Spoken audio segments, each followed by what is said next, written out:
This is the AHRMM Updates podcast featuring Mike Schiller and hosted by Justin Poulin. Tune in every month as we highlight trends, strategies, and solutions from the field to advance the healthcare supply chain. And now, Mike and Justin.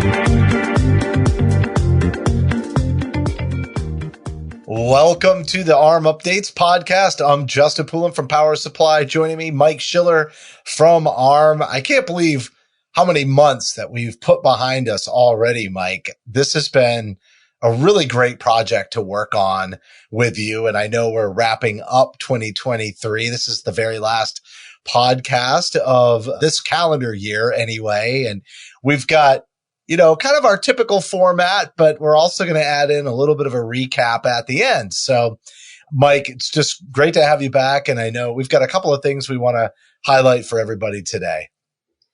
Absolutely. And let me just echo, it's been a blast. I've loved this, and the year has just flown by, and definitely one of the highlights I look forward to every month is getting together with you and the team here. Yeah, let's talk a little bit about the volume of recalls that we're seeing. We're seeing a significant number of Class 1 recalls that encompass not only medical devices or medical equipment, but medical supplies as well. We're seeing a number of recalls in the area of infusion pumps, CPAP machines.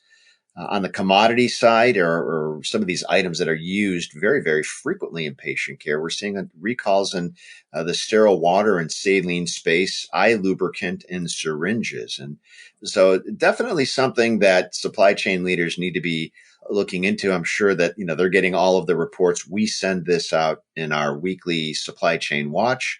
As a part of the Supply Chain Resource Council, we cover a lot of these recalls and some of the strategies or solutions that supply chain leaders are employing in preparation or how to address the shortages until the recall or the shortage situation is resolved. So, but definitely something we're seeing an uptick in, and something that we're sharing very broadly across the field, because a lot of these items are used in day-to-day care, and the duration and extent could lead to some potential impacts. Just something, again, to be aware of. Yeah, absolutely. It's something I think about a lot, just with my clinical background, Mike. Like when you talk about Class 1, I think everybody who's listening to this podcast is aware of this. So I'm preaching to the choir, but they are used in patient care, but also invasive patient care. And so the risk for infection, but also to your point about the recalls then creating shortages, that can have an impact on just being able to keep up with caseload volumes. And here we are talking about the concerns about hospital revenues, being under such tight scrutiny and strain. And so, the stress on the supply chain, while we've had lots of improvement over where we were several years ago, does continue to be an ongoing issue for folks out there on the front lines every single day. Yeah. And, the FDA recently released, actually this week, it appeared in our supply chain watch that went out Tuesday, their warning regarding Chinese manufactured syringes. So again, a commodity item that's used in almost every patient care interaction. So, that, angiographic catheters. So again, it spans a pretty broad category of products and equipment.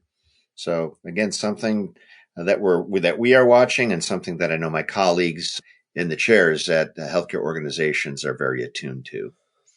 Well, speaking of the strain on the healthcare supply chain, I think sometimes these pressures create innovations. And there are people out there with excellent success stories that have navigated unique circumstances that continue to present themselves on a day in and day out basis. So I'm going to use this as a way to highlight something that went out, the week that we're recording this anyway, which is the call for presentations for National AHRMM coming up in 2024. Do you want to talk some more about that?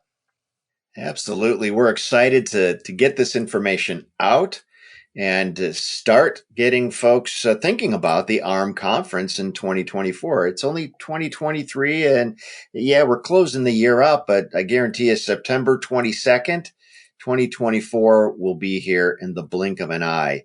And we want to really begin to start tapping that expertise that's out there in the field, tapping those solutions and those strategies that organizations have employed, really with the focus on transformational excellence, right? We talk about operational excellence, and that conveys incremental improvement from an operational standpoint as I continue a move towards excellence. But we like the term transformational excellence because it just speaks to its action. We're transforming. We're not doing things the same way. We're doing them differently, and we're doing them better, and we're doing them with an expanded knowledge base coming out of this pandemic. And so that's one of the common themes that we want to weave throughout the presentations is, what does that transformational excellence look like? If you're a leader, how do you lead transformational excellence in your organization? And if you're the operational professional, how do you execute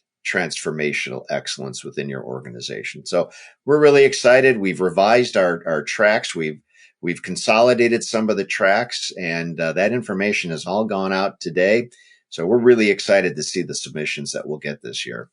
Yeah, I think the thing that I heard when you said that was it's the difference between process improvement and process innovation.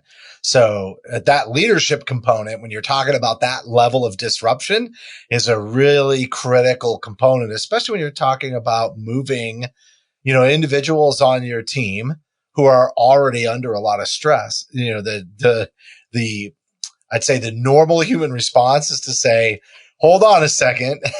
I'm trying to keep up with what I have to do today. And you want to tell me we're going to do this all differently from now on. And unfortunately, to some extent, but also fortunately, depending on your perspective, that's what's required to truly survive and grow. And, that which doesn't kill you makes you stronger, certainly, but it takes really solid foundational leadership skills and approaches and strategies. So I love that you highlighted that to say to anybody out there who's done it, maybe you played a small part, maybe you've led it, but whatever role you've had in process innovation, I think those are great topics. And I'll say selfishly, and we can use this to kind of tee up our final, usually we do it on the fringe, but we're going to do a year-end recap. So selfishly, I want to hear about those things because we record anywhere from 8 to 12 episodes at the actual conference. So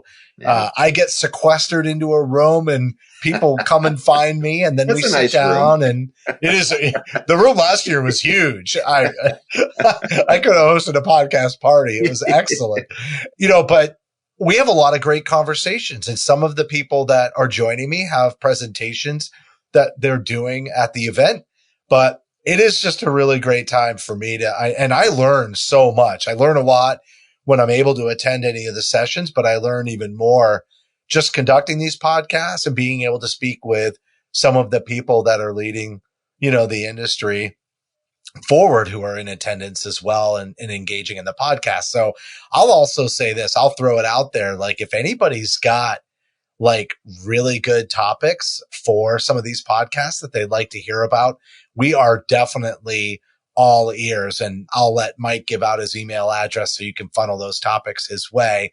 But Mike, I just want to thank you for the opportunity to talk to some of the excellent minds in healthcare supply chain over this year and to connect with you on a monthly basis.